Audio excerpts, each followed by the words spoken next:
Rise up, live joy your way. From emotional intelligence through cognitive distortions, certified life and wellness coach Kamini Wood is on a mission to help people see the magnificence of their own unique human spirit. Through these small bites of self-visualization and self-confidence, you can have healthy relationships, success in business and career, and live the life you want to live. Rise up, live joy your way. Hi there, and welcome to another episode of Rise Up, Live Joy Your Way. Whether it's morning, afternoon, or evening, thank you for spending some time here with me today. And today I want to talk about a truth that feels surprisingly difficult for many people to hold. And it's the truth that you can miss someone and still choose not to go back. Now, this idea may seem simple, but emotionally, I would say it's anything but simple. Many people believe that if they miss someone, it means that the relationship wasn't so bad, perhaps, or that they made the wrong decision, or perhaps that they believe that they're just weak, they should reconsider. And what ends up happening is these beliefs, they cause confusion and self-doubt, especially for people who have worked hard to leave situations, whether they be relationships, roles, systems that were harmful to their well-being. So in today's episode, I just want to talk about how separating emotional reality is important, separating it from decision-making clarity and emotional reality, right? Because just because you're missing someone doesn't invalidate the truth of why you left in the first place. And longing doesn't erase maybe the harm that you felt. So I just want to slow it down and think and have us take a look at what's really happening when missing someone feels like the reason to question yourself. So what missing someone actually is, it's important for us to kind of name this, right? So when we're missing someone, it's actually a very human response to attachment. When we think about attachment, just as human beings, when we're in any kind of dynamic, whether it be a romantic relationship, parent-child relationship, workplace relationship, friendship, there's an attachment that happens. And so, it doesn't mean though that when we miss somebody that it was a healthy relationship. It means that we were attached to them. And so it's important for us to recognize that just because we miss them doesn't mean that we need to return to that attachment. What it means is that we were bonded to them. We had a rhythm with that person. An identity, a personal identity existed in the space in that dynamic. Your nervous system adapted to that person. Again, this doesn't have to only be romantic relationships. This can be workplace relationships as well. It's important to recognize that as human beings, we co-regulate each other, right? So in attachment, your nervous system has adapted to whoever we're talking about that you've left. So attachment doesn't simply dissolve simply because you made a rational decision. And this is where a lot of people get stuck, in my opinion, is they assume that the healing means emotional erasure, and they expect to stop missing someone once they, quote unquote, know better. But it's important for us to recognize that emotional bonds don't operate on those logical decisions that we make. Emotional bonds operate on familiarity, on repetition, on memory, and meaning. So you can intellectually understand why a relationship is not healthy for you and still emotionally feel the absence of that relationship. Those two truths can both exist. They're not actually in conflict with each other. And so the confusion comes from the equation that missing equals wanting, wanting equals regret, regret equals wrong decision. But that equation has some flaws to it because missing someone is often about, it's about loss. It's loss of routine. It's loss of the identity of the role that you had within that dynamic. It's loss of the shared language. It's loss of an imagined future or what you thought could happen. It's loss of belonging. When we're in a relationship, there's a sense of belonging. And so when we lose that, it's recognizing that for a lot of high-functioning adults and leaders, that confusion can feel very destabilizing because they're used to clarity, right? They're used to clarity, certainty, and control. And I say that as somebody who definitely relies on some certainty, to provide some safety. So they expect, if I understand why I left, my emotions should automatically align, but emotions don't recognize the same timeline as our cognition does, right? So we can get somewhere logically, but our emotions need some time to get there as well. And that mismatch creates that sense of distress, not because, again, you did something wrong, but because your system is readjusting. So when missing someone is misinterpreted, several things start to happen. People will return to relationships that they, again, logically know are harmful, or they will minimize the past, or they'll even rationalize past experiences.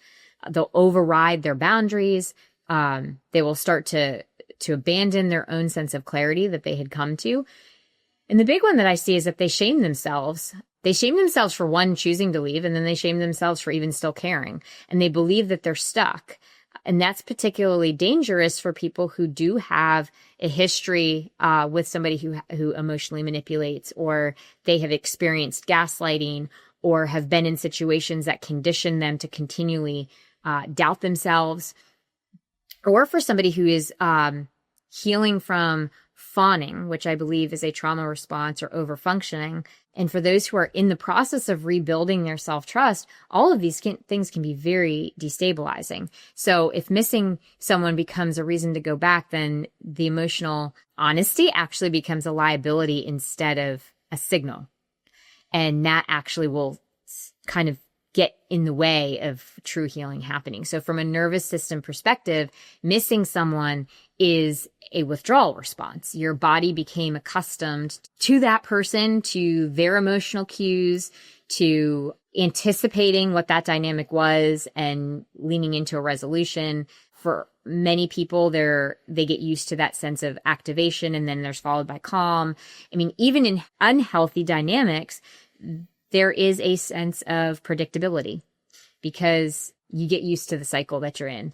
And so when that bond, that attachment is removed, your own nervous system really goes through this sense of disorientation and anxiety and nervousness and sometimes longing. And it's really important for people to hear that that doesn't mean that that bond was good. It just means that it was familiar. And I think sometimes what ends up happening is we logically know that, but our emotions aren't there because, again, our nervous system often will default to what feels good rather than what's uncomfortable. And this is why missing can feel so intense, because just it feels so uncomfortable that it feels scary at times.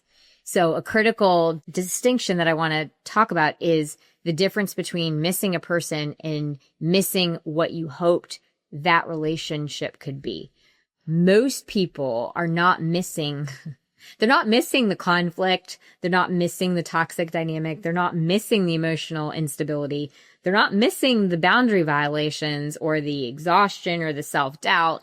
What they're missing are the moments when there was some connection, or moments when they saw a version of that other person that they believed in, that they thought they were in relationship with, where they had that shared history.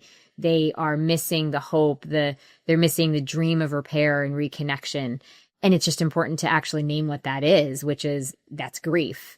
It's not a reason or an argument that you were wrong and you made the wrong decision. Now, oftentimes, high-functioning adults will struggle with this stage because they're trained to resolve discomfort quickly. Oftentimes, people who tend to lean into that high achiever, high functioning think, I shouldn't still feel this. I should get over this quickly. If I've decided to leave and I'm here, then, it should be over, or I need to move on, or this doesn't make sense. But emotional integration is not a task that you check off. And oftentimes I think people will tend to confuse capacity with tolerance, right? They stayed longer because they could handle more, but capability does not equal obligation. Missing someone can feel like a betrayal of the progress, but in reality, it's a sign that you cared really deeply for somebody, but it doesn't mean that you were wrong to say that dynamic no longer works for you. So what I offer up in terms of a shift is seeing if you can hold space for the fact that you can miss somebody and still choose yourself. You can feel a sense of longing and still remain clear. you can be in a process of grief and still stay grounded in the choice that you made. You can care and you can maintain boundaries. You can remember what was good and also not return to something that was harmful or unhealthy for you. That's what happens as we work through the emotions of the whole thing. It's not about being rigid. It's not about suppressing emotions. It's not about denying emotions. It's about learning to hold space to work through that, right? Learning to hold space through the fact that it's going to be a process to get to a place of acceptance of why it was the right decision for you. And let me be clear, I'm not saying for people who are in that place of do I stay or do I go in a relationship or even in a workplace. I mean, it's a very personal decision, but it's important to give yourself permission to make the decision and not to get stuck into a spiral of self-doubt when after you leave, it still feels uncomfortable and you start to second guess yourself. So when missing does arise, here are some ways to just ground it and to work through it. I'm a firm believer in naming what comes up. I do not believe in suppressing it. So it's about naming it and saying to yourself, oh my gosh, okay, we're in that place where I'm missing the person, or I'm missing familiarity, or I'm grieving what I hoped I would have. Because when we name it, it no longer feels scary. The second part is not to moralize the feeling, right? Missing doesn't make you weak or make there be something wrong with you. It really makes you human. And it's important to separate a feeling from the decision, right? Feelings are there to give us their data points. They're there to inform us of maybe what we might need or maybe a values misalignment, but the feelings itself don't decide. And anchor yourself in your own clarity, not by rereading painful memories obsessively, but reconnecting to your values. When we're in a situation where we're choosing stay or go, really what it comes down to is what values might be misaligned, what values are aligned. It's a values-based decision, not necessarily I'm going to make this decision fly of the moment type thing. And the other thing to remember is, emotions are going to come and go. Allow the wave of what they are. They don't necessarily require immediate attention. If you're having a moment of anxiousness, it's again, we name the feeling, but we don't have to do anything about it necessarily in that moment. And reduce the exposure to people who are not supportive, right? So if there are voices that are pressuring you one way or the other, just remember that you get to discern who you feel most supported by. And it's important to spend some time with your own internal regulation, right? Spend some time on some mindfulness practices, spend some time with movement, find your own routine outside of the dynamic of whatever you just left, find your own routine. Look for that support. Stability does create a place for clarity. So if you're sort of sitting with this and wondering, okay, well, how do I work through this? Here are some questions that can help guide you if you're in that position of feeling really, you're feeling like you're missing them more, right? And you're starting to question yourself. It's really asking yourself and getting clarity around what am I actually missing right now? Is it the person? Is it the role I played? Is it the version of myself while I was there? Is it just the familiarity? What did I lose when I left that deserves grieving? And maybe even start reflecting on what did I gain that I don't want to lose again? And even doing a little bit of work on what part of you is asking for reassurance. What I mean by that question is what part of me feels scared, and then being able to offer that part some reassurance. And even asking yourself, what would compassion towards myself sound like right now, and offer yourself that compassion. And for those of you who really struggle with self-compassion, I would say go into third person or think of a really good friend and ask yourself, what would I say to that person? What would I say to my really good friend or somebody that I loved really deeply that was going through something like this? And then offer yourself that same compassion. So again, just to kind of circle back, missing someone does not mean necessarily that you should go back. It means that you are human and you are going through a very normal stage of shifting an attachment or a bond, and you're allowed to grieve, you're allowed to process it, you're allowed to feel a sense of longing without necessarily acting on it. If you'd like to chat with me about this or anything else that you feel like coaching could potentially help you with in your life, whether it be professional or personal, feel free to reach out to me anytime at coachwithkamini.com. And until next time, stay well. Thank you for listening to Rise Up, Live Joy Your Way. For more information, book a chat with Kamini at www.chatwithkamini.com or visit her website at www.kaminiwood.com.